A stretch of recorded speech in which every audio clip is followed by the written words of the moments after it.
Cara, good cheer, and nitrogen. Oh my. Let's talk about the Alabama Stakes. Hi, everyone. Matthew DeSantis here with NYRA Bets, along with my colleague Kaylie Shapiro, and we are here with an Alabama Stakes preview. It's official. We got our picks, we got our plays, we got analysis, so make sure to stick around. But before we get to that, press that like and subscribe button here on NYRA Bets YouTube. Today, subscribing is entirely free of cost, just notifies you when new videos drop on the channel, and so we really appreciate that like and subscribe every time you watch. Well, Kaylie, it is Alabama week. It is soon to be Alabama Day on Saturday. An exciting group of 3-year-old fillies and some redemption stories, some international arcs, a lot going on here. It's going to be an exciting day. There's a ton going on here, and it definitely became that much more interesting when the morning line odds came out as well, because that kind of changed the direction in which I went in this race. I was waiting to see whether Good Cheer or Cara would be favored here. And we won't leave the viewers in bated breath because we have the odds right here. And indeed, our morning line maker, David Aragona, made Good Cheer the favorite at 8-5. Somewhat surprisingly, in my opinion, he made nitrogen the second choice at 9-5. Cara, I have no idea how Cara is 5-2. We'll get into that in a little bit, but that she is your third choice, followed by Margie's Intention, then Queen Azteca and Kinsey Queen. Yeah, definitely. I mean, nitrogen, I do not understand being favored over Cara. Yeah. But you could understand. I mean, there's been a lot of public hype surrounding nitrogen ever since the Wonder Again. Obviously, she won by 17 lengths. Just because she was running up against turf horses does not really take away from just how well she ran that day. Yeah. I'm pretty sure she got a 93 or 92 for that effort. 91, yeah. So in that ballpark, definitely fits in with this group on the dirt for sure. But that was one win over a sloppy sealed track on the dirt, and it was up against turf horses. Yeah. And I think this is a really tough field that she's running into, especially in Cara and Good Cheer. It is. It's a very tough field. And I think, when we talk about this, let's start with kind of the pace dynamics of this race, because I think that's what surprised you and I maybe a little bit about the morning line, because it's one thing if Cara had 2 or 3 other horses like a Tenma in this field. I'd go, okay, I understand why Cara is 5-2. She doesn't handle pace pressure well. Kaylie, there's no pace pressure. No. There's no pace in this race. Cara is the lone speed in this race. The question is, can she get 1.25 miles? But she didn't look like she was slowing down in that Acorn going 1 1/8 miles, that's for sure. No, not at all. And it definitely changes. The pace dynamics change if you believe a horse can get the distance or not. If she's up on the lead uncontested and she has breathing room and she's going easy, I mean, it's over, in my opinion. Good Cheer is a horse that has never been super pace dependent, though. That's true. That's a fact. She's a horse that, I mean, obviously she's super tough here just because Cara is a shorter price on the morning line. And I'd actually imagine Good Cheer goes off as the favorite. She was undefeated before that poor effort last time. Yeah. And Cara a close second choice. That's why I went the way that I did. Yeah. And also I have confidence in Cara's ability to get the distance with the way the dynamics are going to shape up, and also have loved the way that she looks working. Her work pattern here is tremendous going into this race. I remember our big knock on her a bit earlier in the year is that she would work super fast and would constantly be, I mean, especially the one before the Oaks. That work was really fast. And that's why I didn't really like her that much in the Oaks. But her work pattern, ever since she had to scratch from the Coaching Club American Oaks, has been immaculate. Yeah. So there's really not a lot of knocks on this horse, Cara, whatsoever. But Good Cheer, you'd imagine she can get up for second, even with the lack of pace in the race, because she's one that has never been super pace dependent. Yeah, and listen, it's going to be interesting to see about Good Cheer. 8-5 on the morning line. Louis Saez up. Brad Cox, Godolphin owned and bred. This was, as you mentioned, the filly that had been undefeated going into the Acorn, had really looked so dominant in that Kentucky Oaks, which we should say was over a wet track. She'd won over a wet track twice before. Now, that said, the conditions were not great during the Acorn, and that was a very sloppy track that day. She clearly didn't like the going at any point. You could tell she never got her feet under her in that track. And so understandable that maybe you can draw a line through that. Here's the thing, though, and this was the criticism that Good Cheer always had, even going into that race. She never had a huge speed figure advantage over the rest of the field. It was always, she's running low 80 or high 80s, low 90s, Well, Cara can run those numbers easily on her best day. Nitrogen, as you said, ran a 91 in that wonder again over a sloppy track. Yes. So I think there's just good cheer. Listen, she's a classy filly. Brad Cox gave her a little bit of time off after that Acorn, which I actually liked. Been working nicely to bring her back. While she's not pace dependent, she's going to have to come from off the pace over a fast track.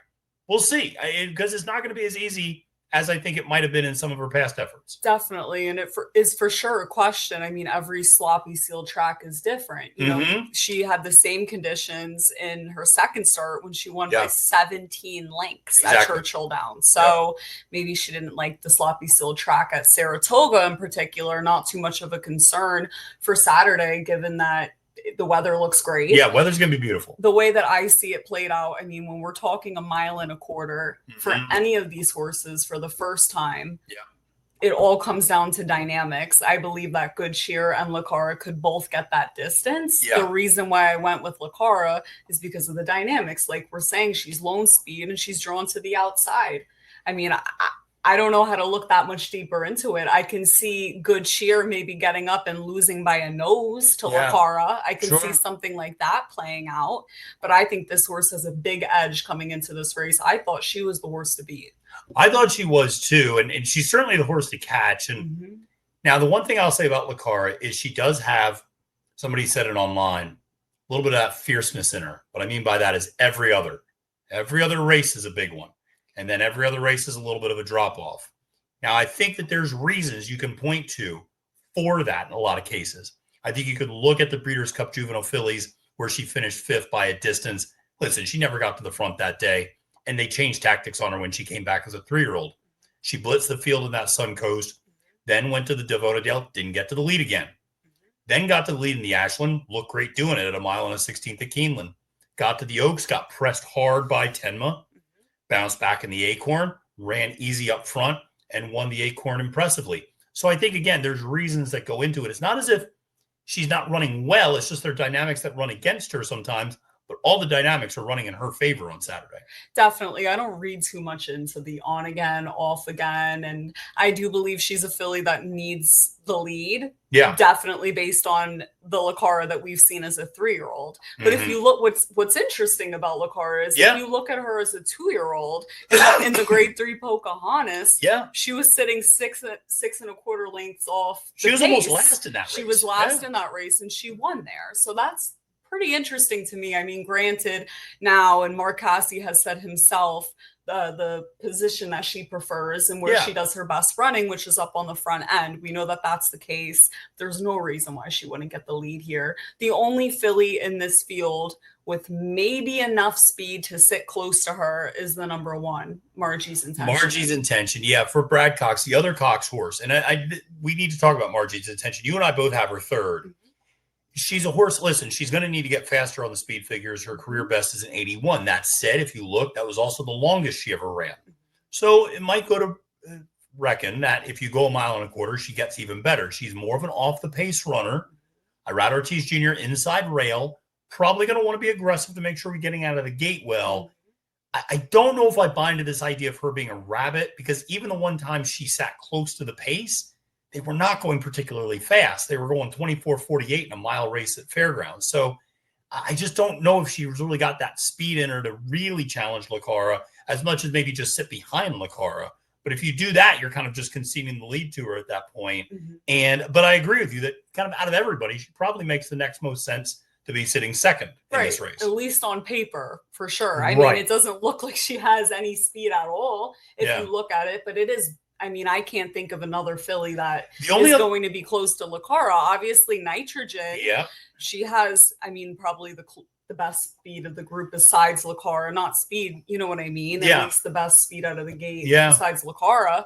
But it's not like Cassie's going to send Nitrogen out against Cara. So it becomes really interesting. The number 1, Margie's Intention, is a really intriguing filly to me because she looks physically like she could get the classic distance, 1.25 miles. She really does. And she's working really well in company with Good Cheer. That one time that they worked in company, she was even with her. And I actually thought, you pointed this out, I thought she kind of won the gallop out, and because Good Cheer was getting asked a little bit more in that gallop out than she was. Towards the end, she was getting asked a little bit more than Margie's Intention from my perspective. And listen, I mean, these are big connections with Margie's Intention. Windstar, obviously, this is a grade 1. They're going here because she at least has a shot to place in the race. Yeah. And that helps her for her future career as a broodmare. 100%. So that's why they're here. At first I was thinking, oh, maybe it's a rabbit. Maybe she's a rabbit. She's not a rabbit. No. She physically fits in this field with the distance.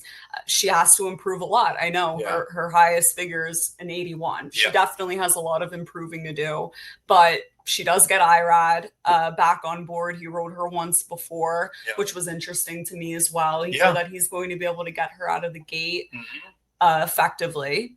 So Margie's Intention is a little bit interesting to me. I hear you on that. 8-1 on the morning line. It's a way of breaking up a potentially chalky trifecta. If you're trying to catch a little bit of a price underneath, I think she makes a lot of sense. We should probably talk about Nitrogen. Even though I have her 4th, you don't even have her there. And I don't blame you for that, by the way. You mentioned a lot of things about Nitrogen. She's a great turf filly. She's a great turf filly. Now, she just lost last time out in the Belmont Oaks by a nose to Fiona, who I think is a really good filly as well on the turf. But she was on a run this year where she won the Ginger Brew, she won the Florida Oaks, she won the Appalachians, she won the Edgewood. Then she comes up here to Saratoga during that Belmont Stakes Racing Festival weekend, and the Wonder again gets rained off the turf. She runs on the dirt against 2 other horses, both of whom are turf horses. They run out of the Wilson chute going a mile, and she wins for fun by 17 lengths over a sloppy sealed track. Here's the thing. We're not going out of the Wilson chute. We're not running against other turf horses. We're running over a fast track. A lot of conditions are changing for this filly. Now, listen, we talked about it before we went on air. Medaglia d'Oro out of an Uncle Mo mare. It should be able to handle the dirt just fine. Right. And the distance. And the distance. Clearly, I mean, she did handle the dirt. She's been training over the dirt as well. She's just stepping into a field of really good dirt horses for the first time. And also, she was up. I mean, I have to watch the replay of the Wonder again. Has this filly ever taken kickback on the dirt course? Not really. I mean, because she broke from the outside on the Wilson chute. And so she was outside. So she never really had to take kickback. And that was a good thing, certainly. And she got to the lead then pretty quickly. I'm not saying it's, maybe the make it or break it, but it's just an interesting thought. I mean, it changes if you're in a 3-horse field and if you're training on the dirt, then if you're in a race with some really good dirt horses, absolutely, the dynamics certainly change. I mean, whether you want to put this one 4th or Queen Azteca, I mean, I'm pretty solid on my top 3 is the way I'm playing the race. And then I'm looking for a filly that's going to pick up pieces maybe at the end while some others up front get a little bit tired. Yeah. And listen, speaking of tired, I don't think it's nothing that last time out in the Belmont Oaks, Nitrogen sat her typical tracking trip. She got nabbed. Made the move, got up to the front, and now going a career-long distance at that point, 1 1/8, got nabbed by Fiona as a 2-5 favorite. Now we're stretching out an extra furlong. We're going against better horses, like you said. I mean, Good Cheer's coming. And the horse you have 4th is coming too. She's a fun story, Queen Azteca. Yeah. She's a really fun story. I mean, come on. Keeneland September sale in 2023, $22,000. Yes. Right? You and I could have bought this horse. And goes to Norway, tries her on the turf at first. Nothing. They switch her to the dirt. She freaks. And then they send her over to Dubai in the UAE, where she suddenly finds this whole new career, wins the stakes race, wins the UAE Oaks. And then they've been running her against the boys the last 3 times out in the UAE and Sweden. Now they're here, and she can do the distance. She can definitely get the distance, and that's what makes her really interesting. And I know that, if you look at the times, the final times of these races, they're very slow. Yeah. Yes. Let's just call it what it is. Up against this field, I do not believe she has a chance to win here. Yeah. But I do know that in all those races, she comes flying late. Yeah. She makes up a lot of ground in a short amount of time. I'm just saying, it's not impossible that she picks up 4th. I would even argue as to, you never know. It's not impossible for her to pick up 3rd. I would say it's not impossible at all. It's definitely possible for her to get to 3rd. And she's going to be a big price. It's a great story. Hall of Famer Joel Rosario is up on the mount. And listen, which I love. If there's somebody who knows how to get a horse to close, right? I mean, how great was he on Clairiere all those times? Exactly. I mean, so he knows how to close on a dirt horse and on a turf horse. And she's really interesting to throw into supers. I think so too. At a huge price. And she is going to be a massive price. I agree. I think she's really interesting. So Queen Azteca, very fun horse, but this is going to be this is going to be a very fun race. And we have some really big names. And what's interesting to me is, unlike last year where Torpedo Anna bypassed the Alabama to go to the Travers and run against the boys, I feel like there is more on the line in this year's Alabama. Oh, yeah. Because this really is going to let you know who's the best 3-year-old filly. Yep, because it's really up in the air between Good Cheer and Cara. Yeah. And honestly, I'm not saying Good Cheer was ever overrated. I really don't believe that. Yeah. I think that she was a filly that had put in a tremendous 3-year-old campaign. Yeah. And she's nice and she loves to win. And she's definitely a specimen when you look at her. You know, she's very classy filly. Very, yeah. Cara really surprised me. You know, we've been trying. She was a great 2-year-old. She won that Pocahontas, and it was always great. Yeah. I thought that maybe she needed things her way, and dramatically, and she still does. But she keeps winning these big races against these tough fields. I mean, it's really up in the air between Good Cheer and Cara. I agree. And then there's a horse that maybe has something to say about this in the form of Scottish Lassie, who kind of freaked last time out in the CCA Oaks. And so she's probably going to be going to the Cotillion at Parks, I would imagine, as her next stop. But that's another one going to be really interesting. But listen, it's going to be a lot of fun at the Alabama. And so appreciate everybody tuning in to our Alabama Stakes preview. Make sure to stay tuned to the YouTube channel. We have a ton of great content, whether it is stakes previews at Woodbine, whether it's capping the card for Alabama, whether it's a bunch of great stuff. You're going to be starting to do some new stuff. You're going to start doing maybe some maiden race. Maiden race of the week. Everybody pretty good. Look out. Yeah, everybody look out indeed. You had a maiden race today that you liked.